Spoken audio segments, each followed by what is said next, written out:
So welcome. Thanks a million for coming. We're really thrilled with the response we got, and we're very excited with what we have going this evening. We have a full agenda, so we will hopefully, without any snafus and technical difficulties, be able to pass the baton and move things along.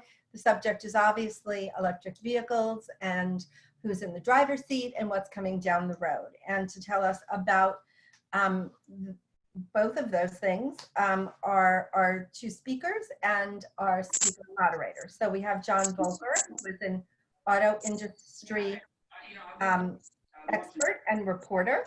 And we have Rebecca Hughes, who is from Evolve, New York.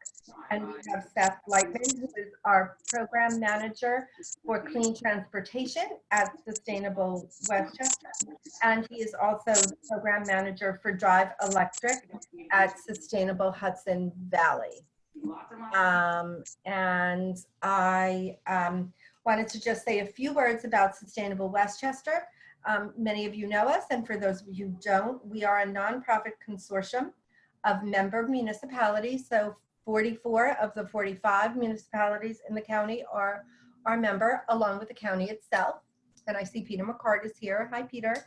And our goal is to bring socially responsible and economically sound, sustainable solutions to our member communities, all with the idea of driving toward building more healthy and resilient communities. To put tonight in a little bit of context, our focus at Sustainable Westchester is, although not exclusively, in energy programs. And our vision is really moving toward a clean energy economy and meeting the robust New York State energy goals, both for renewable energy and for emissions reduction. None of this would be possible without the critical component of electric vehicles. Essentially, that is how we will get there in many ways. Clean transportation and EVs and driving electric are all cornerstones of a clean, renewable Westchester. And in terms of the current COVID-19 situation, and we pray that everyone who's with us this evening has been able to stay safe and their families and loved ones as well. But if it's really taught us anything, it's about our susceptibility and our risk factors associated with poor air quality and exposure to particulate matter. At Sustainable Westchester, we believe that resiliency going forward will be linked to this clean energy economy and the impact that we can help make in building heating and cooling, and electricity and clean transportation can take our communities to a different place. Our specific work helps municipalities convert their fleets, explore large vehicle conversion, and support public charging stations. And our mission really is to have the residents follow the lead by the municipalities. The goal for us is to have an EV, at least one, in every garage. And we are thrilled tonight to be presenting this in cooperation with Sustainable Hudson Valley, a new friendship formed, and a wonderful collaboration. And we thank Seth for pulling this together. So I am now going to turn this over to Melissa Everett, who is the Executive Director of Sustainable Hudson Valley. And hopefully she is unmuted. Unmuted. Yes, I am not stupid. I unmuted. Thank you, everybody. Thank you, Maria. I can't think of anybody I trust more to be actually masterminding the tech on this thing. It's great to see so many familiar faces and others. Sustainable Hudson Valley is I can't believe it, 14-year-old regional nonprofit organization. Our mission is to speed up, scale up, jazz up, and leverage progress that's already being made against climate change. So it means we build partnerships. It means we assist with planning, but especially we work in the marketplace. And we've gotten pretty good at empowering people and groups of people to jump in and learn about solar power through our Solarize campaign, which was a 3-year program that they got 4 or 5 megawatts of solar rolled out, rooftop and community. Our Heat Smart program, very much parallel with Sustainable Westchester, and Drive Electric, which has been one of the most robust, what they call EV accelerator programs around. I'm going to say more about that in a minute and introduce Seth, but it's my job to remind us of the Zoom ground rules now that everybody is here. So we're going to have everyone muted. We're going to ask you, as Maria said earlier, make sure your video's off during the presentations. We will monitor the chat, and anything you need, any questions, hand raises for the discussion, just go right in that way. And make yourselves at home. Enjoy this. We've got some bright people who are deeply motivated to be helpful on this call.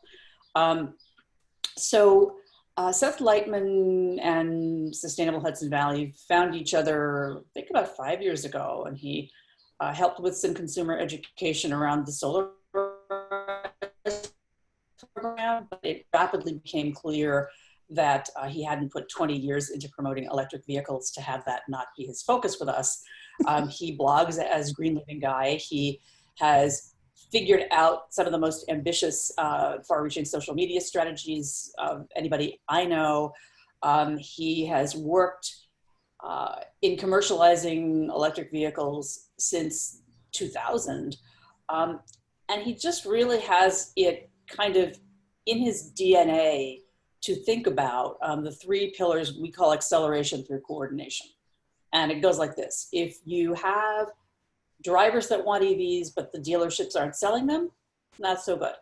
If you have charging, but you don't have drivers knowing about it, that's not so good. And if you have cars available, but no charging, that's not so good. So we need to bring all of these dimensions out there in a coordinated way. So we have trained over a dozen car dealerships on how to get excited about and effectively sell EVs.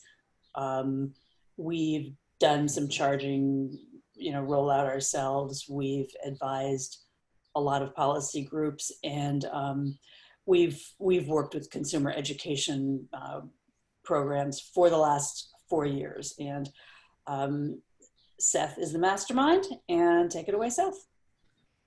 Well, thank you all. Can you see me? No? Hello? Yes. See you here. Can you see me? No? Okay. See your little face with the slides. You can. Okay. Well, thank you all for joining us at this is great. The first co-sponsored EV event between Sustainable Westchester and Hudson Valley. It's fantastic. I've had the pleasure of knowing John, wow, since the time the Chevy Volt was just a concept. We met at an event where they had just the skin of the car, and you could go and sit in it, but not turn it on. And he has been on the scene even before then, and I love always hearing from him the latest intel that's going on the street and in Detroit, in California, and we're here partially in Texas now. So John, take it away. So I think that John's going to need to speak so he can come up on the screen. Yeah. And then I can give him host. So John, if you Okay. could speak, that would be helpful. I'm here. I just unmuted myself. Okay, I'm not finding you. Oh, let me scroll up again. Oh, there you are. Okay, I'm going to give you I'm going to make you a host. Okay. And I do want to do that. And I'm going to stop screen sharing so that you can screen share. Great. And then, There you go. Perfect. come on. There we go.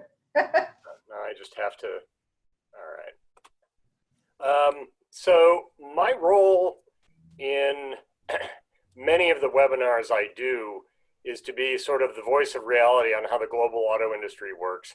But this one was especially exciting for me because I'm actually coming to you from halfway up a mountain north of Woodstock, where I've had a home that's now my permanent home, but I've been here almost 30 years. So it's nice to be able to bring something back to the Hudson Valley after going all over the world and talking to, frankly, lots of groups in the West Coast, California and Oregon and so forth. So Seth talked about having met way back before the Chevy Volt was a reality. It's hard to imagine but EV time is a little bit like COVID time, and it seems a whole lot longer than 10 years that we've had modern battery electric vehicles on the road. So my slides have a very few words, but mostly pictures of cars because that's what I deal in. And so here we have some of the first round of electric cars. On the upper left is what most of America thought electric cars were. It's an extremely small Mitsubishi with not a whole lot of performance, a range that was nominally about 60 miles, but would fall rapidly if you actually had the temerity to drive it on a highway. My apologies to any iMeave owners in the audience. The upper right and lower left are really the first two modern electric cars that real people could afford. They both came on the market in the same month, December 2010, which is not quite 10 years ago. Hard to imagine. On the lower left, the Nissan Leaf was for many years the highest production electric car in the world. They've made 300,000 of them now. But when it was launched, it had a range of about 74 miles. It was a compact hatchback, as was the Chevy Volt in the upper right-hand corner. And that was a concept that turned out to be relatively difficult to explain to consumers. It's a hybrid, which is to say it has an engine and electric motor and they work together, but it's also an electric car because it has a big battery and you can run it for a while only on electric power. This turns out to be painfully hard to explain to people who are not already predisposed to know more about electric cars than your average car salesman. And I expect this is something Seth has dealt with in great and painful detail with all of our local dealers. And then the fourth car, down at the bottom right, is the car that really made the global auto industry sit up and pay attention to electric cars. Because while the Volt and the Nissan Leaf could be thought of as sort of Prius competitors, compact hatchbacks, unusual looking, for people who really cared about things like the ecological footprint of their driving, the Tesla Model S was entirely different. It was striking looking. It was considered to be the most technically advanced car in the world when it came out in 2012. It was stylish, it was cool to have, and it had really hellacious performance. And those all turned out to be the traditional way to sell cars. Traditionally, when you have new technology in cars, it comes in at the very top of the range in the most expensive cars, and then filters down over the years to mass market models. That's the traditional model, which Tesla, which did many, many things in very untraditional ways, actually followed. And so they sold Model S's. Every major automaker in the world, when the Model S came out, when they got their hands on one, basically took a sharp intake of breath, told their competitive intelligence departments to tear it all apart, learn everything about it, figure out what Tesla had done, and figure out if it was a competitor. And the answer turned out to be, for most people, yes. And so we have 10 years of increasing electric cars. So that's kind of where we've been. There's much more to the Tesla story. They could be their own lecture, but I only have about 15 minutes, so we're going to move on to the next slide. You can't do a presentation like this in May 2020 without asking about COVID. And there is a link at the bottom. The article that's both in a magazine and is also online. And I, in fact, just read the proofs today. But basically, electric vehicles are not going to be hurt by COVID globally any more than the rest of the industry.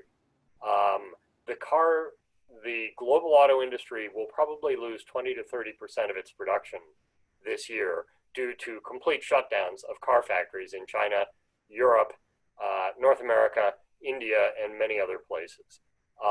It will be painful. There will be a lot of ripple effects for years, but China has already restarted its industry. North America and Europe are restarting now and getting very complex parts supply chains up and running. And overall, we're not seeing car makers rushing to abandon electric vehicles in order to cut costs. And why would that be? Well, that gets us to the global auto industry. There were a whole bunch of pictures I could have picked for this, but these four kind of indicate the differences regionally. Tesla went to China. That's your upper left-hand one. That's about a 2013 or 2014 picture. And it quickly became a stylish, trendy, fashion-forward brand because it was not only electric, but from Silicon Valley and good-looking and very fast and non-Chinese.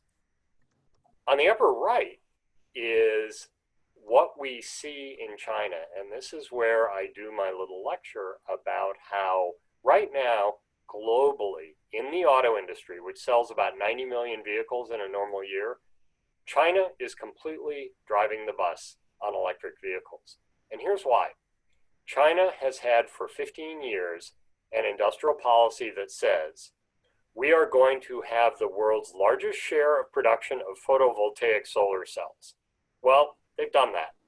The world's largest share of production of lithium-ion battery cells, well underway. Not there yet, but they'll get there. And the world's largest share of production of electric vehicles. Because China can't bring a lot to the table in terms of vehicles with engines, but electric cars are new, they're technologically forward, and China wants to own that industry, or own the largest part of it. And so what you see in that picture are a handful of the 12,000 all-electric taxis that are now plying the streets of Shenzhen, Shanghai, and other Chinese cities. They simply said, all taxis will be electric. Make it so. And they did. They're not very good cars. You probably couldn't sell an E6, which is a BYD E6, which is what that is, to American consumers. But it doesn't matter because they work just fine as taxis and they have no polluting taxis. Bottom left, Tesla Model S in Norway. Norway has very, very aggressive policy prescriptions to end the sale of all cars with tailpipes by 2025, 5 years from now. And Europe has gotten very serious about carbon dioxide emissions and reducing them because Europe's policymakers and politicians believe in science. They believe in climate change. And so Europe, in many ways, is further ahead, and its manufacturers have very aggressive plans, Volkswagen Group primary among them, to make millions of electric cars within 5 years. Which brings us to the bottom right photo. As I look at the global auto industry, and I've covered it for 15 years, North America and the US are becoming increasingly irrelevant to the global discussion of advanced technology because we don't have the policy behind it. China wants to dominate EVs for competitiveness reasons and because it has truly foul and hazardous air in many of its cities. Europe believes in climate change and intends to do its part. In North America, we have essentially no functional mass transit outside a small handful of cities. We don't have mass transit between city pairs, and we have a higher proportion of our population in very, very low density, highly dispersed suburbs and exurbs, relying on motor vehicles to buy a quart of milk, which may be 8 miles away. We do not have a policy at the moment that works to reduce carbon dioxide. We don't need to go into the current administration. I assume everybody on the call knows what that's about. But right now, policy is driving EVs. And that will be the case for the next 5 years or so until they become profitable for automakers, because none of them are right now. And then the entire picture changes. But the message I want you to take away is that North America is already a sort of a unique vehicle market. Full-size pickup trucks, you all probably drove past one or have seen one in your neighborhood in the past few days to a week. Those vehicles are irrelevant outside North America. They don't fit in most places, and they're far too expensive to run in places where fuel is the equivalent of $8 a gallon. So North America runs the risk, depending on how politics play out over the next few years, of being the laggard in EV adoption. That's just taken as a given, but not all is lost, because we have some new things coming. And this is where I show pictures of cars that are coming. The car on the upper left is the Tesla Model Y. They call it a crossover utility. It's a little bit higher than the Model 3, which is their volume car, a sedan. It has a hatchback, so you can fit boxes and so forth in it, but it's definitely not your sort of square, boxy, slab-sided crossover utility vehicle. On the other hand, they will probably sell bucket loads of them, and it will almost certainly be the highest selling electric car in the US for 2020. That just hit the market a couple of months ago. And of course, they had to shut down their plant like everybody else. But that will be the big news for 2020. Coming next year, and honestly, the COVID shutdown wasn't so bad in terms of product timing, just because we don't have that many exciting new electric cars coming out until next year and the year afterwards, aside from the Model Y. Upper right-hand slide is what's called the Ford Mustang Mach-E. Doesn't look like any Mustang you've ever seen, right? It is the first four-door Mustang. It is the first Mustang crossover utility vehicle, and it is the first all-electric Mustang. But more than that, it's a cool car. Ford was well down the road of producing a sort of nerdy hatchback, what we call a compliance car, until its new CEO said to the team, "Why aren't you making a car that people would get excited about buying? You have to make an electric car for regulatory purposes. Why not make it a cool, good, exciting, desirable electric car?" Imagine. So that's coming out. A lot of excitement around that. That will be in Ford dealers late this year as a 2021 model. The two on the bottom are not with us yet. The lower left, I don't know if you've heard, but GM is reviving the Hummer brand. Pretty ballsy thing to do, right? They're reviving it as an all-electric truck. It is still going to be big and brash. I have seen the prototypes. I'm not allowed to tell you about them. I'm only allowed to show you that one teaser photo, but they definitely look like Hummers. They're all electric. They have very large batteries. They will go fast, silently, and they will have no tailpipes. They will probably sell for very high prices, but then original Hummers sold for high prices too. And on the right, looking like a prop from a dystopian movie, is the Tesla Cybertruck. That is their interpretation of a full-sized American pickup truck. It may not look quite like that when it reaches production sometime in 2022, but the lower two photos are to indicate that in North America, many of the upcoming electric cars that you'll see in the next 2-3 years are going to be the cars that America increasingly is actually buying. Because if there are those of you out there who are driving Leafs and Volts, or perhaps Kia Niro EVs or Hyundai Ioniq EVs, those are all 5-door hatchbacks, compact hatchbacks.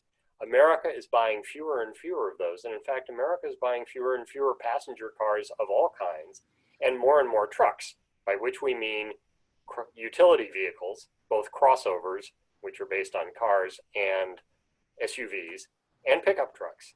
And basically the American makers have said, you know what? If Americans are going to buy more pickup trucks, we need to make electric pickup trucks. And if Americans are going to buy more utility vehicles, we need to make electric utility vehicles. So the kinds of electric cars we'll see in the next 1 to 3 or 4 years are going to be a lot of crossovers, like the two on the top. They're not necessarily going to be big and slab-sided. They're going to be aerodynamic to be efficient, but they will have ranges of 250 to more than 300 miles. They will have all-wheel drive available, and they will be the kinds of utility vehicles that American buyers are actually moving toward buying. And finally, I couldn't talk about the auto industry without a nod to used electric cars, and I think our panel will dig into these more. But we sell on an average year about 17 million new cars in America, but we sell 3 times that amount. We sell 40 million used cars every year. People just don't talk about them because they're not exciting and sexy and new. Of the used electric cars out there, the vast majority are what are on this slide. Nissan Leafs, that's a first generation Leaf. There's also a newer design, and they come in a wide range of battery ranges, from the original 74 miles all the way up to 200 plus miles. The Tesla Model S on the upper right, which comes in a dizzying array of permutations, but still looks pretty much the same, has always had a range of more than 200 miles. Now there are 300 plus mile versions. The Chevy Volt, the plug-in hybrid, which has an electric range of 35 to 53 miles, and then you can get another 300 odd miles on your gasoline engine.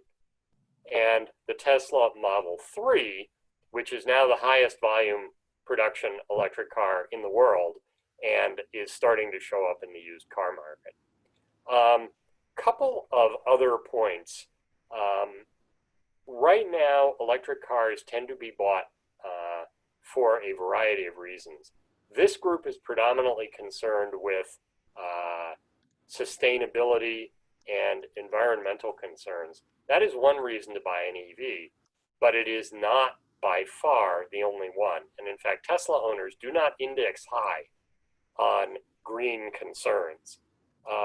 There are multiple what we call purchase motivations, and they include coolest, latest, newest, hippest, most desirable technology.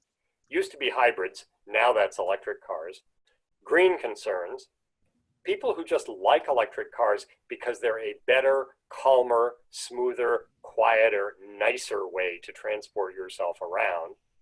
And people who run the sums, who actually buy cars the way fleet buyers are supposed to, make a spreadsheet, think about gasoline prices and maintenance and how many years they're going to own it, how many miles they're going to put on it, and what they pay for a kilowatt hour, and figure out that based on their usage, they will actually save money over the life cycle of the car if they buy an electric car because they're so much cheaper to refuel. If more people bought cars like that, the car world would be very different. But retail car buyers, sadly but predictably, tend to make not very rational decisions. And car dealers and automakers have made a lot of money for multiple decades doing that. So the last thing I want to hit is charging. Don't have a picture of a car charging, but the thing that advocates need to understand is that while most electric cars are charged at home or at work for 80 or 90% of their miles, many, many people will not buy an electric car until they are confident that there is public charging any place they might need to go. And right now they don't see it. Signage isn't necessarily consistent. I tend to tell people, oh yeah, you can charge there. Drive past the drive-through, turn right at the dumpster, and look for the fence. That's where it is. And Seth has obviously dealt with these issues till he's blue in the face. But there has to be a public understanding and awareness of charging availability, even though most people won't mostly use those chargers. They will plug in at home overnight or in the parking lot where they go to work during the day. So that's it for me. I can go on like this for hours, but I look forward to questions. And take it away.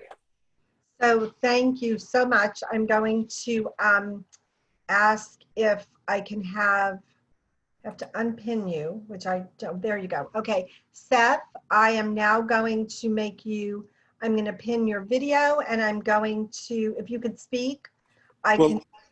Okay. Is Rebecca speaking first, or am I speak? I think Rebecca speaks, then I speak. No? Oh, I'm sorry. I didn't realize that changed. Okay, Rebecca, can you speak so I can find you, please? Yep, Oh, here I am. Okay, so oopsie, I lost you again. Here I am. I'm trying. Am I back at the top? Yeah. There you are. Yeah, see you see her, but I don't. Oh, there you go. Okay. So I am going to pin the video, and I'm trying to give you, can you screen share? Are you able to screen share?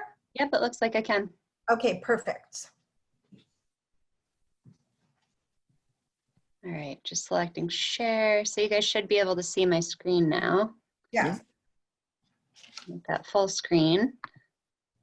Okay, there we And go. I'm sorry, while you're doing that, I just want everyone to know that some people have been so kind and answered some questions already in the chat, and there have been some great links put in the chat. So if you might want to capture those, Rebecca herself added a perfect NYSERDA link for us. So thank you. Sorry about that. Go ahead. Yeah, no problem. This is great. It's my biggest social experience in recent weeks, and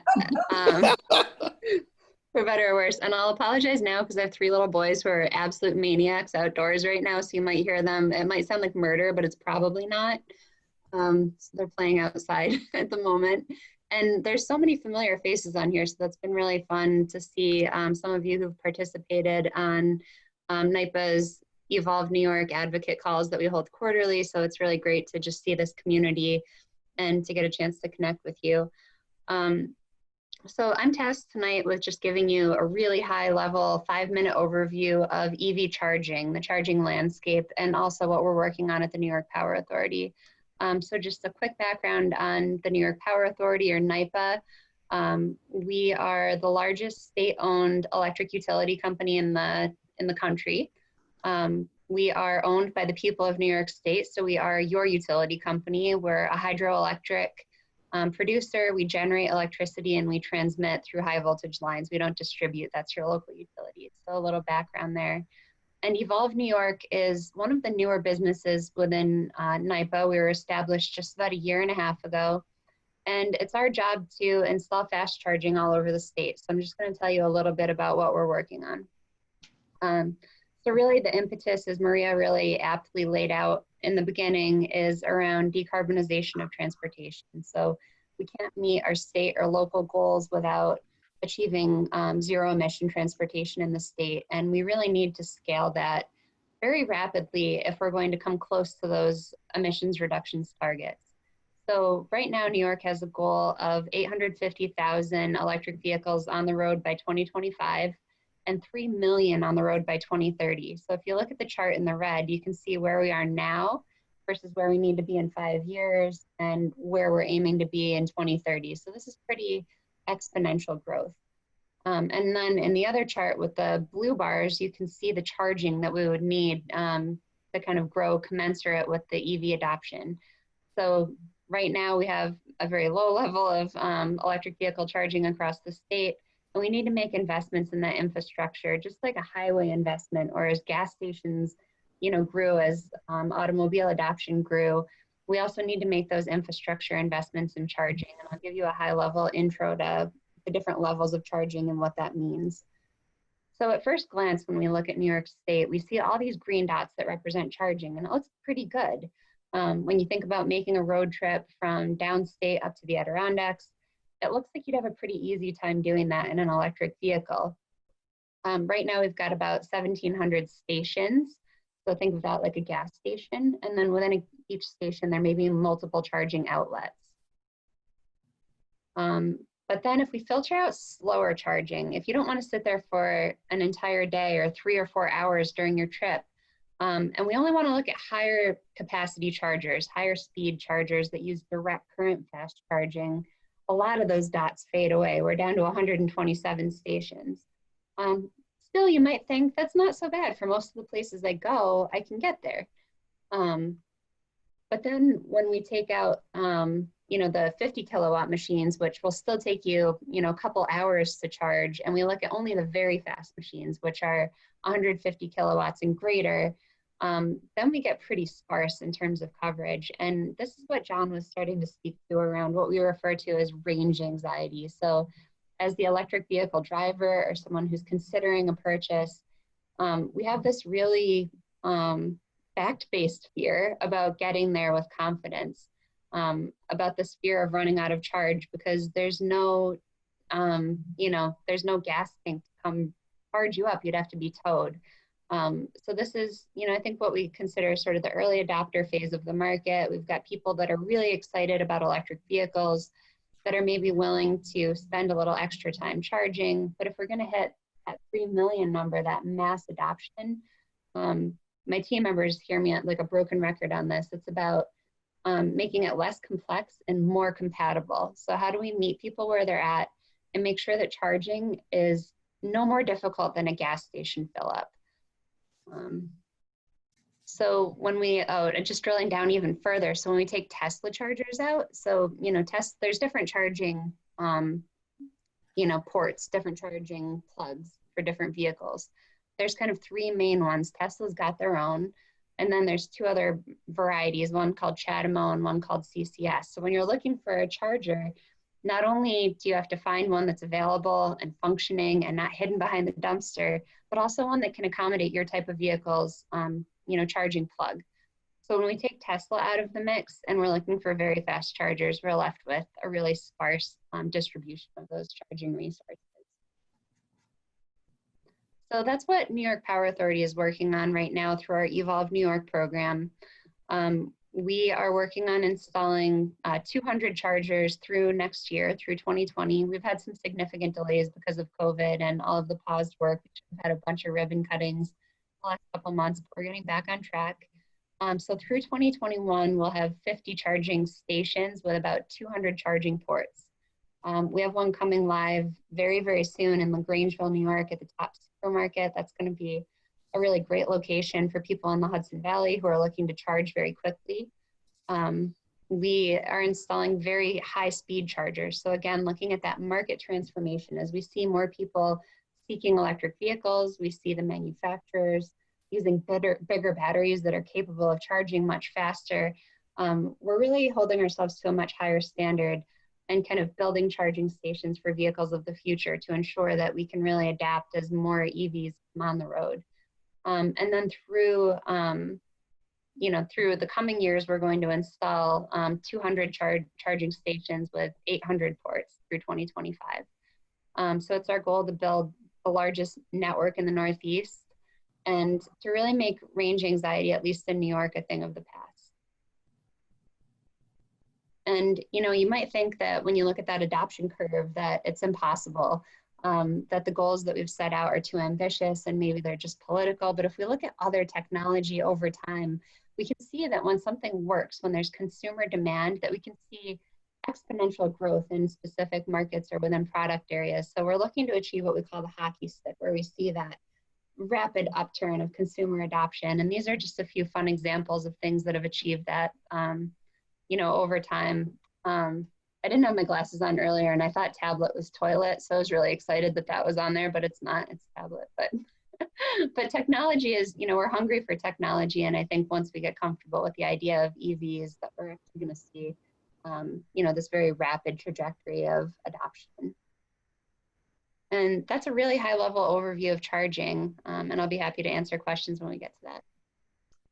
Thank you so much. I'm going to unpin you. And Seth, if you could just talk for me. Yes, I'm here. I'm here. Oh, there you go. Okay. So Hey. I'm going to, you have controls, I'm assuming? Yeah, I'm going to upload right now the Okay. Zoom. Perfect. Let's see. Share content. Google Drive. Okay, there we go. I hope. Yeah.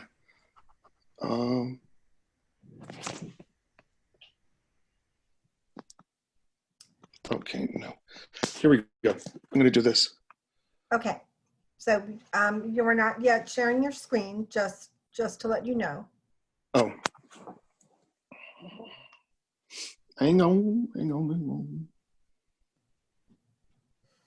There's lots of questions and conversation going on while Seth's doing that in the chat. And I know that some of the questions have actually been answered. John, thank you so much for jumping in. And Michelle Delafontaine from Sustainable Westchester has provided a lot of insights. I've captured some questions that seem to still be sitting out there. So when this is over, we'll have the opportunity after the panelists to get to some of those questions, and then we can open it up to conversation. So Seth, are you have screen share control? Just, Okay, perfect. Oh, how's that? okay. Can you do a slide show view at all? And I'm not sure that I can actually, I don't seem to be able to pin you for some reason, as I was everyone else. So, but okay, you know what? Why don't we just keep going with what we have? Sure. So that we can just keep on time and get to the panel and have everyone have a chance to speak. Oh, Sure. that's So I'll be quick. I'll really be quick because I'd rather get to the panel, which I'm excited about. But I want to talk to people about what are some of the incentives available. And we know that, you know, one of the great things about electric vehicles are, you know, zero tailpipe emissions. There's expanding access, as we just talked about with Rebecca in Westchester. I'm sorry, I don't mean to interrupt, but you seem to be zooming in and we can't see your screens. I mean, it's, yeah, and it's, without it being a slideshow, it looks a little jumbled. So you'll just have to bear with it. But it's better than it was. Yeah, it's better than it was. That's correct. Okay, so, and I will make sure to get this shared so everybody can see it afterwards. You know, charging costs at home for 240 volt is negligible. It's like, you know, and it meets 80% of driver needs. There's more expanded access to paid and free public charging in Westchester. On the New York State Thruway, as Rebecca knows, there are 4 so far fast charging spots. There are $8 a charge to fully charge your car. As even though gas prices are coming down, they do fluctuate and they kind of go up and down, yet the cost of electricity is a little bit more reliable and doesn't go up as much. So it's economically a better choice. They're 97% cleaner and 3 times the efficiency of gas. And as we've been talking about, and we're home now for a reason, air quality and in public health benefits, priceless, absolutely priceless. So we have some other great incentives. For example, NYSERDA has the Drive Clean rebate for EVs, which you can get up to $2,000 off for 120 miles. And it cascades down the smaller range cars that they are. And plug-in hybrids also get a rebate also. And that's through NYSERDA, and that's set up once you get the car, it comes right off the cost of the value of the car. Another great one is the NYSERDA's Green Pass discount program, which anyone who has a hybrid of 45 miles a gallon or anything better can get 10% off their Easy Pass tolls, and it's a Green Pass discount program. Also in Long Island, you can get into the HOV lane as well if you have that Green Pass discount, the Clean Pass discount. The federal tax credit for electric cars. Now we know Tesla with the Model S and the Model 3 have exceeded it, but there are a lot of electric cars that are still out there that can get the federal tax credit for the plug-in hybrid as well as electric cars. The only way those tax credits expire is when that car alone meets 200,000 electric cars sold. So until then, there are more than 30 plus electric and plug-in hybrid cars that are available for people to choose from as we speak. Another reason we're here is to talk about the Electric Auto Association, which is a main sponsor of this as well. They're helping lead the change and increasing access to electric cars.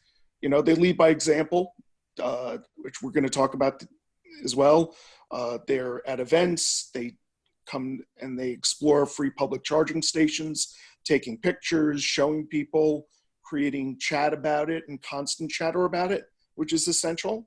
They create excitement, especially at ribbon cutting events, increasing awareness through consumer education, and we create programs to attract new and young drivers, to build consciousness, and to, more importantly, we know about brand loyalty. We know that everybody likes their particular car, So we want to try and create a supply of cars that meets everybody's needs. Somebody out there must have wanted the Hummer really bad for them to want to come back with the Hummer. So that's a brand loyalty thing. Think about all those people that like the Ford Mustang Mach, the Mustang. Now they have a Mach E.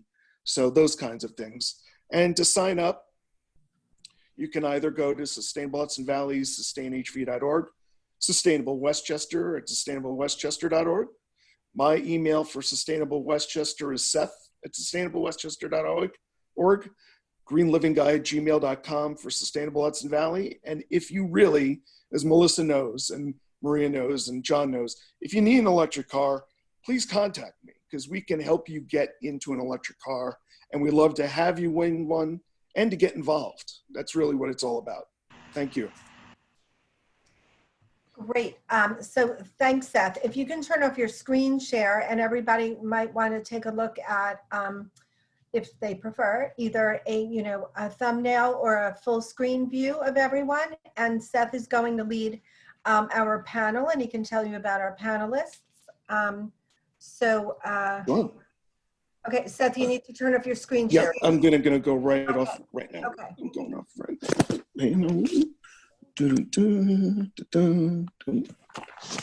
And I should be off. Nope. And thank you, John. You are fast and furiously answering questions in the chat. We so appreciate that. Okay, There we go. Hi, everybody. Okay, so thanks so much. So Seth is going to start with our panel, and we are so pleased that we had such nice reception to having some of the more enthusiastic EV drivers join us tonight. So I'm going to kick it back to you, Seth. Well, thank you very much, Maria. And Maria, really thank you for all of your help to make this happen. This is a fantastic event. And Melissa Everett as well from Sustainable Hudson Valley. It's been a team effort here, and it's really, really, really appreciated. We have some great car drivers here. We have Jack and Karen Chastain. We have Patty Buchanan and Shandu Viswaswaria. I hope I got that right. I hope so. And John Wackman as well, who's I've known for quite some time, and I even helped him get into his Nissan Leaf from back in the day. So thank you guys for joining us. Can we hear you? Pleasure. Yeah, everyone is able to, I believe, unmute themselves. I think I gave everyone back that control.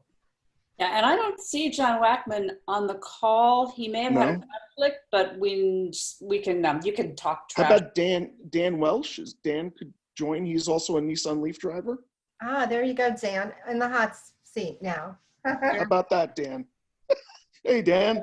How are you doing? The story of John, how you coached John on his used Leaf, because I think the whole point of that John made about the importance of the used market, I think is important. Anyway. Yeah. Well, it basically made, with the discount that was available through Nissan at the time, we had an event that we had at Kingston Nissan, and at the same time we were having also a dealer event at All American Ford back then. Now it's Romeo Ford. And so there were additional discounts that were regional discounts that were applied. And John wanted a car that could get to and from and around the town. And he determined which Nissan Leaf would be appropriate. We walked him through the process of the range, the cost, the economics, the charging costs.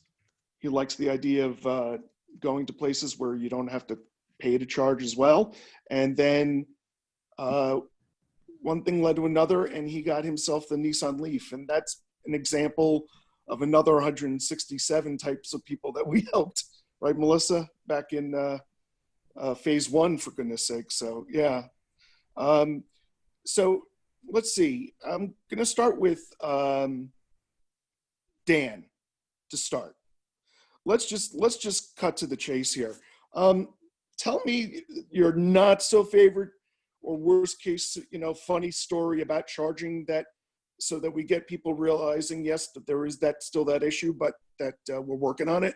But with your Leaf, if you've had any worst case scenarios, and also what are some of the good ones, as well? Right. So yeah, we've had the Leaf. We're now on our second Leaf. The first one was a lease for 3 years, and then we bought this one through the Sustainable Westchester, discount program. And actually, the first Leaf, my wife drove around, and she had her typical day was like maybe 30 miles. So that was never a real stressful thing. But I'm the one that took on the second one, which is a 120-mile version. And I've been using it for all my Westchester duties. And it's not probably a modus that everyone would want to go through, because I can have a day where I'll have to go down for a meeting in, Mamaroneck, come back, and then have another meeting at night. And like, what do I do? Luckily, I found the fast chargers that are around. There's one hidden behind Main Street on Katona, New York, and luckily also my Leaf deal came with a 2-year free charging card that was good on about 3 different manufacturers. So I'd come back and slip up there to Katona and have a cup of tea and do some email, and then I'd be charged up and I could do my business at night. Not everybody wants to do that. That's not ideal. I'm happy to sort of push the envelope and scare myself sometimes coming back with a few miles left in the tank. But it was all part of trying to understand the EV experience and figure out where it needs to go and show that it could be done. Very cool. Very cool. Hey, Shandu, let's talk to you about your best and worst case scenario. I would assume you have some very good story about your electric car that you drive. I do have stories, Seth. Can you hear me okay? Absolutely perfect. Beautiful. The one thing I want to share with this audience is the way we came into owning an electric vehicle. So there's 2 cars in the house, and going back a little over 10 years, it was, 2 gas cars like everyone else. Right. Then it became a gas car and a hybrid, and we would take the hybrid anytime we drove longer distances. And so we were mostly getting 50 miles per gallon and on occasion using the other car. Then it became a hybrid plus a plug-in hybrid. And so we got rid of the gas car and we would drive the plug-in hybrid whenever possible. And that's averaging 110 miles per gallon because the first 30 miles or so is on electric. And that went on for several years. And now we are a plug-in hybrid and a full electric. And so we take the full electric whenever possible, which is almost always, and certainly if we're going a little bit longer somewhere. And it's been 3 months since we filled gas. So this whole journey of ours over a 10 or 12 year period with no range anxiety ever has got us to roughly infinity miles per gallon, which I think is a great story. That is a great story. And it also tells the economics too of how you slowly went up from 50 miles a gallon to now, infinite miles per gallon with electric vehicles.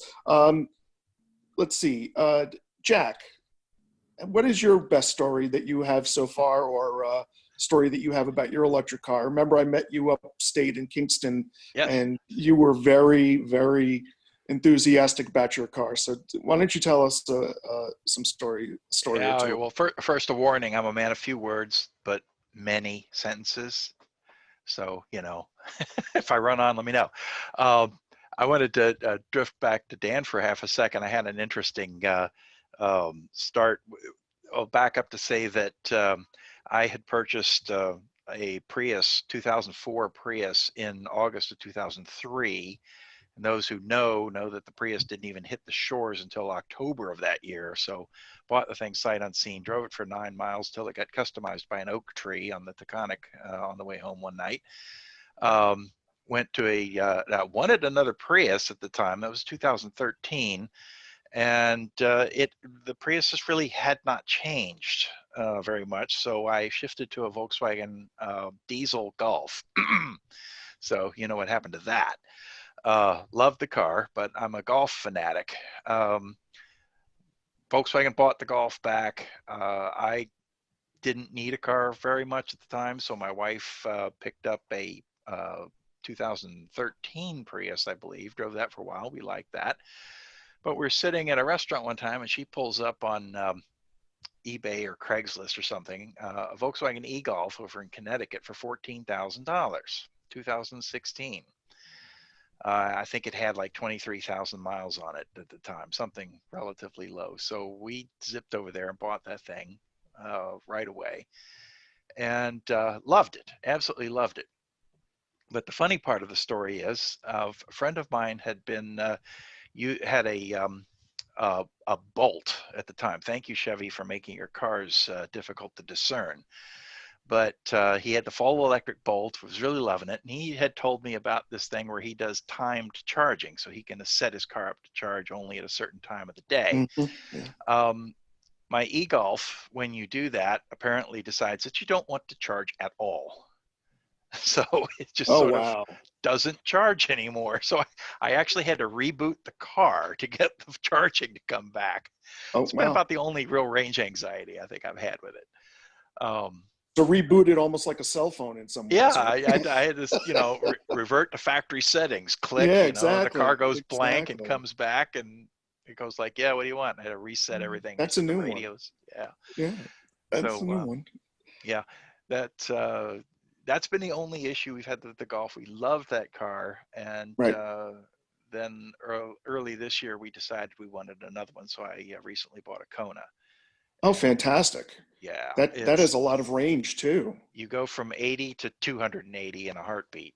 I bet you do. Yeah. The Chevy Spark, for example, has that kind of a thing too. It's not when you go from 0 to 60, it's when you go from 60 to 80 that you have to be really concerned. So yeah, I hear you. Let's see. Shandu, walking back a little bit quickly on the economics for you. Let's talk about that. Have you had any real maintenance issues on any of your electric cars over time? No, absolutely none. And all of your viewers should be aware that we are essentially driving for free because of a program called Smart Charge New York. What Smart Charge New York does is that if you charge your car at night, they give you 10 cents off per kilowatt hour. And there's a little device that you put into your car, and it measures when the car is being charged, and then you get a rebate accordingly. Also, in the summer months, if you avoid the peak hours in the afternoon, you get an extra rebate. I've also signed up for what's called time of use billing for my electricity, which means that during the day, my solar panels are producing like gangbusters, and I'm getting paid a high rate for it. And at night, when I'm not using electricity except to charge the cars, I'm paying a lower rate, and then I'm getting back 10 cents per kilowatt hour as a rebate. And so this deal, it doesn't get better than this. Having said that, Seth, to answer your question, no. We've not had any major maintenance issue with either a hybrid, a plug-in hybrid, or now the battery electric vehicle. They've been super reliable, at least for us. Yeah, I want to say for the Leaf, in 6 years of driving, I swapped out a set of tires, and my door handle's a little wonky, needs to be fixed. But that can happen. That's it. That's it. Yeah, but Seth, just the notion that you don't go to a gas station, there's no oil change, there's no tailpipe. I mean, there's no feeling of freedom as good as that. Yeah, I think that's what's really exciting about electric cars and hearing from you guys, because it's like, okay, let's give everybody the worst case scenario. Let's give everybody the economics. What's the, and well, there are no problems with the economics that we're hearing whatsoever at all. And that's what's really great about that. Were you able to, all of you, to take advantage of all the incentives, the Drive Clean rebate and the federal tax incentives Have they been helpful to you? For example, the federal tax credit?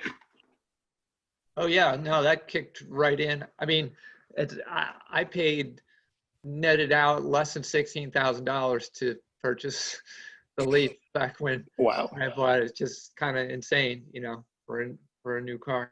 That's fantastic. That's fantastic.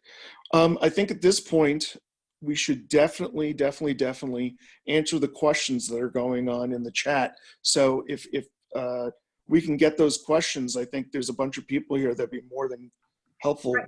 So I'm going to just jump in and say that a lot of the questions that I've seen, a few others, but there have been many about charging and the expense of charging and the unavailability of charging if you live in a condo or a multifamily home. And then the, I guess, relative lack of public available charging. And what seems, and I may be misreading this a little, is that it then lends itself a little more to Teslas because they seem to have more availability of charging. So if any, and I know John has been jumping in and talking about this, and Michelle has been talking about HOAs and other co-op boards and so on and so forth, and you know, sunshine, solar to EV. So if anybody wants to sort of answer that, Seth, take a crack. Melissa, anybody who has something that they'd like to add, John certainly, Sure. Rebecca, who I still see here. So if that would be great. Maybe you could help people a little.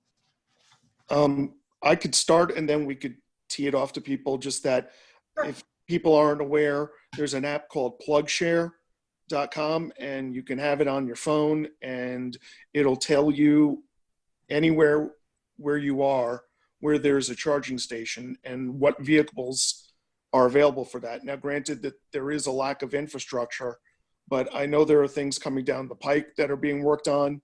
The Power Authority is working on fast charging more and more. You know, we are aware of this, and we are aware of the Field of Dreams analogy of build it and they will come. And so we are working on some charging station programs and know the need to accelerate that marketplace. Anyone else want to jump in? It's Rebecca. I'll jump in on this one too. So I saw some conversation around, you know, what's the scenario where I would need to use fast charging, or in what scenario would someone not be able to charge at home? And I think the responses were really apt. It's apartment dwellers. It's where you don't necessarily get a chance to charge at work. Rideshare is another big one. So we're seeing a lot of electrification, like John noted, in China. Across their taxi fleets, we're seeing electrification across New York, where they're no longer issuing new medallions for internal combustion cars. They all have to be electric for new licenses. So I think we're going to see more of a proliferation of fast charging, but just in terms of your daily life, if you've got charging at home, you're very rarely going to use a public fast charger. So if you've got an outlet at home that you can plug into, you can plug into a traditional outlet, or for a few $100, you can upgrade to one that's similar to what your dryer plugs into, a slightly higher voltage. And then you would just use a fast charger for a longer road trip. And as Seth said, PlugShare is an awesome resource. You don't have to have an ID or an EV to download the app. So you can go on and explore. You can look at consumer comments. And it's just a great way to, you know, kind of get a feel for what's happening in the charging world. There's a lot of consumer reviews. And you can also just navigate to chargers along your route. Google's also introduced a new product where they're trying to lead the way in EV, you know, route planning. So we're seeing a lot of the bigger companies step in to help make charging easier. That's definitely a very clear need in the marketplace. I would This just is add one a thing. fair segue. I just want to say this is a fair segue to the question I put in the chat, which is like all the trends are like very American, like let's get bigger and bigger and bigger batteries and bigger chargers, and we're forgetting that we're also here to try and reduce our energy footprint. And so, I mean, I drove the Leaf for years. We're plugging it in through the barn window overnight and trickle charging. You know, when are we going to see cars that the Rocky Mountain Institute was telling us we needed to design 15 years ago, 20 years ago? Increasing the amount of composites, reducing the weight, and actually, you know, trying to reduce the energy footprint of these cars. rather than overpower it with bigger and bigger batteries. I can Yeah, probably Dan, do let that me, Yeah, John can handle that. Yeah. Your use case and the desire to reduce overall energy consumption is not a major driver for how most Americans actually purchase vehicles. The thing is that electric cars are so relatively efficient in energy usage compared to anything that blows up a hydrocarbon and loses most of the energy it embodies in heat and noise, that even the most inefficient electric car is better than virtually any gasoline car. So by driving any electric car, no matter how efficient or inefficient, you are doing your bit. But Americans in the broad plan, the mass market that has to adopt EVs if the industry is to grow and we are to have that impact on tailpipe emissions and climate change, Americans have to be able to buy EVs that are the same type of cars that they would buy anyway. And, you know, a lot of people bought Priuses because they were technologically advanced, but a very large number of people would not even consider buying a Prius despite the fuel efficiency savings because it looked weird. And unfortunately, physics is a harsh mistress and aerodynamics are aerodynamics. But, you know, electric cars have to be normal in order for the mass market to buy them, which is why we are in fact getting Hummers. And so the day where you buy a carbon fiber teardrop shaped 4-passenger electric vehicle, or in fact, I don't know if anyone remembers the Aptera, a 3-wheel electric car that looks very much like a Cessna cabin without wings. It's possibly the most efficient electric car ever designed. They're talking about a 1,000-mile range off a tiny, tiny battery. But it looks like a Cessna cabin without wings and it has 3 wheels, and almost no one is going to consider buying that. Electric cars have to become normal cars that just happen to be electric, and that was what Tesla understood. I'll stop waving my finger now. yeah, if I can just add to that, John, to me, if the car is comfortable, it meets the needs of the owner, it's fully electric, and that electricity comes from a renewable source, let it be comfortable, let it be bigger, let it be whatever, right? So as long as its climate impact is 0, I'm okay with it. And we shouldn't have to change the way we live our lives, if possible, as long as we cut out the climate impact. While I have the microphone, let me just quickly add that there is a program in New York called Workplace Charging, and there's up to $4,000 available per port to put in workplace chargers.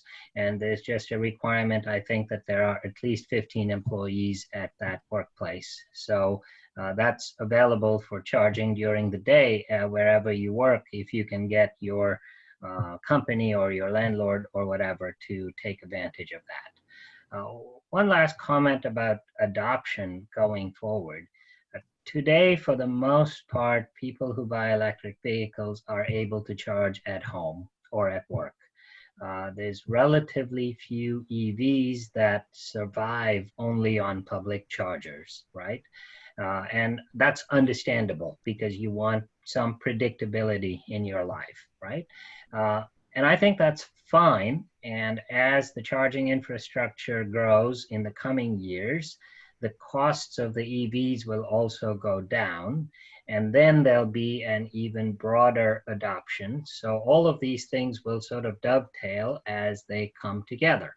Now, the key technology in all of this is battery technology, and when you study battery technology, it has a completely amazing learning rate, which is really just defined as the reduction in manufacturing cost for every doubling in volume of the demand, right?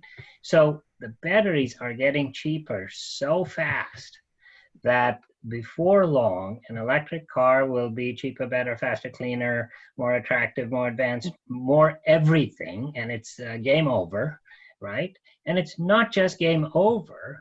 if anybody has read an author called Tony Seba, who talks about the future of transportation, it's going to change the whole scenario. And I'll very briefly say what he puts out in his entire book, which is that the cars will become self-driving. Your need to own a car will just go away. You'll just ask for one when you need it. The need to have parking lots in cities will go away, and cars will just come and pick you up when you need one and take you where you need to go. And there'll be no ownership of them. There'll be no need to drive them. And the day when this happens is actually not that far away. So I don't want to hog all of this, but the trends here are moving so fast, it's going to be astonishing. I will bet you dinner that we will not have widespread self-driving cars in personal ownership before 2030 and possibly much later. Dinner at any restaurant in New York State. Finest bottle of wine included. I'll take it. Definitely. I hear him back. Take Do a it. zoomed in. On this.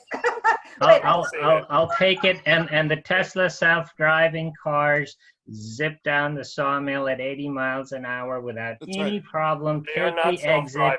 They are a collection of advanced safety equipment Sensors. and Sensors. are required to keep your hands on the wheel. Self-driving cars, as most people understand them, are get in the car, curl up in the back seat, tell the car where you want to go to sleep, and the car waits you up when you're there. And virtually every smart technologist I know in the auto industry has been saying for 10 years, we won't get there for widespread usage until 2030 and possibly much later. It will happen first in China because they don't have liability lawyers. So if they kill a few hundred pedestrians, it doesn't really matter. And they will do a lot of the beta testing there. That matters here. And you can get to 98.5% of self-driving, but that last 1.5% is really, really hard. My favorite lecture on the topic was called Mylar Balloons and Ceramic Toilets.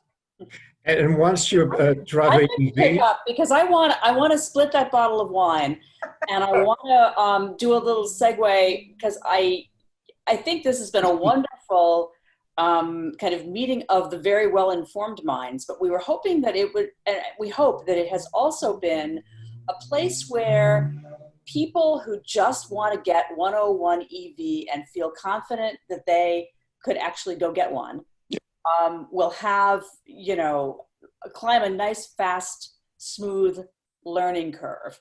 And, I think as we connect the dots between, some of our presenters have, come from the geek place, some have come from the saving money place.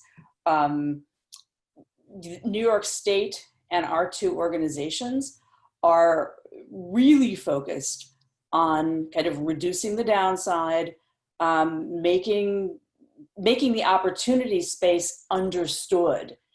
And so I hope that we've managed to kind of give some of all of that, and that, you can take away the picture of the cool Tesla or of the used EVs, but you'll take something tangible from this. Yeah, I want to also mention too that one of the Electric Auto Association board members, Michael Sperling, is on this with us.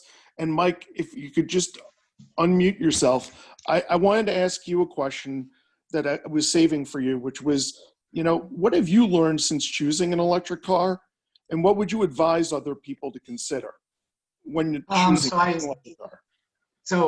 Well, judging by the wonderful artwork in the back, I love the artwork. I have two young kids. So it's a lot of people think that you need two big cars. A lot of people I know, they have young kids, they need two big cars. Like we have a Leaf and we also have this Outlander plug-in hybrid. So we kind of have this one plug-in hybrid that we can use if we have to do a long trip, which we don't do that often. But the Leaf is what we take for, the Leaf is like a smaller four-door, but we've had it since the kids were born. And it's just been great. I don't know, like it's just exciting to drive. It's just nice to be able to, I don't know if you've mentioned it, but having the car warm up inside the garage or wherever, in the winter, Oh man, that's just awesome. Like I love Preheat getting in and a car. pre-cool. Yeah, just preheat or pre-cool, like just every time it happens. And I don't know, I'm a big physics nerd, so being able to regenerate that, instead of the braking, Yeah. I love that. So anyway, That's cool. Thank you for joining us, really. And so you have a Nissan Leaf. Yeah. Seth, I'm sorry. As far as coolness goes, Okay, here we go. one pedal driving. This is the new way of driving. So regenerative braking just means that if you let go of the go pedal, there is no gas pedal anymore. It's a go pedal. The car automatically slows down.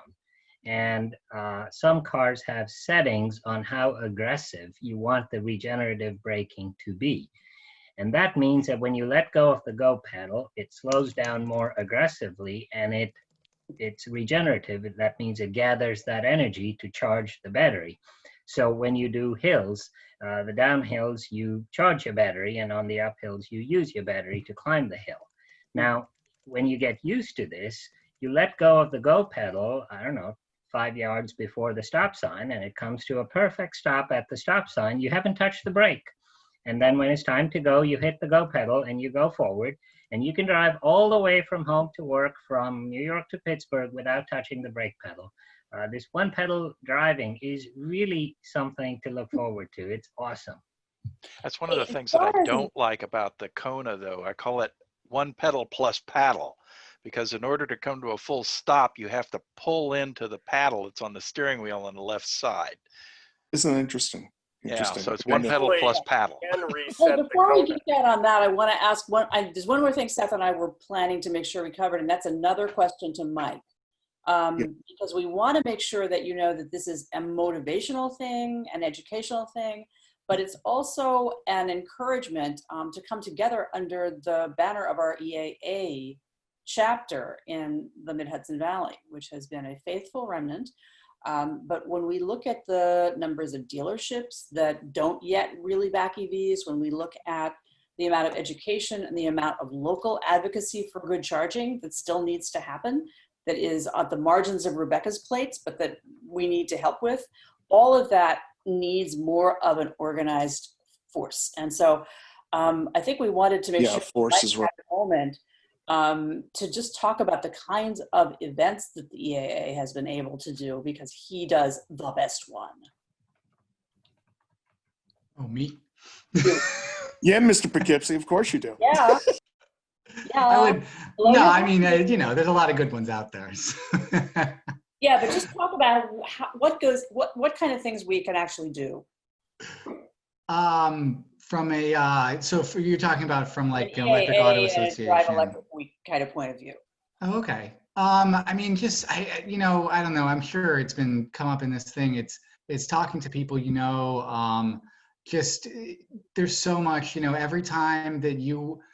every single person that I have said, these cars are fast, and they go, oh, okay.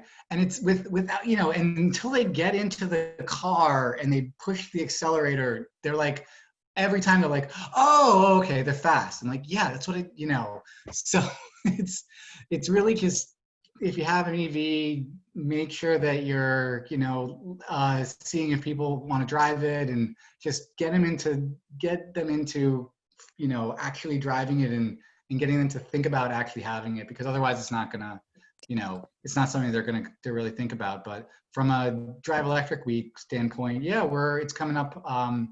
I know there was supposed to be an Earth Day one, but we couldn't have. Yeah, obviously that was smack in the middle of what we're doing today. So hopefully by September things we can figure out some more things and how to be safe about getting people together. But it's really just like this call, just education, getting the word out, spreading the word. I don't know. That's the best You've thing. gotten 30 or 40 people to come through your various EV events at Marist College. Lots of other people on this call have been part of community events where enthusiasts bring their cars, dealers bring cars. Yes. Had an EV parade for 40 drivers led by Don Christian, the president of the university. So with some more people power, we can actually take this enthusiasm and beam it out into our communities, which is where it needs to go. Absolutely. Yeah, one thing that I want to mention too, which is something that Melissa and I talked about. It's great how when we started this EAA and then its ability to create this plug-in a week or a month, I should say, in September where people can do events. And what's so cool about it is that there are so many different local community groups that have gotten involved and taken it on to be involved with these plug-in days. When we first started, Melissa and I, with the Electric Auto Association, there was one. Now there is, I believe, 10 or 11 events, and that's not been in many years. That was like, what, 2 years, 3 years? 3 or 4 years, but Yeah. they cross-fertilize. And it's just helped raise the awareness in those communities. So in Westchester from Pleasantville, but there are other little communities that can have their own little plug-in days if they choose to. And that's what's great about having an Electric Auto Association. And moreover, we are a voice and we hear what you need in the programs and the incentives that the state provides. And we're here to talk to the state and make sure those things happen. And that's where this cross-fertilization goes on between the Electric Auto Association drivers, interested parties, and then people that can actually help to make these things a reality. Like Rebecca at the New York Power Authority dropping fast chargers everywhere. So I want to just jump in because there are some people hopping off and some people waving goodbye. So I just wanted to be certain that everyone knew that we'd be back in touch.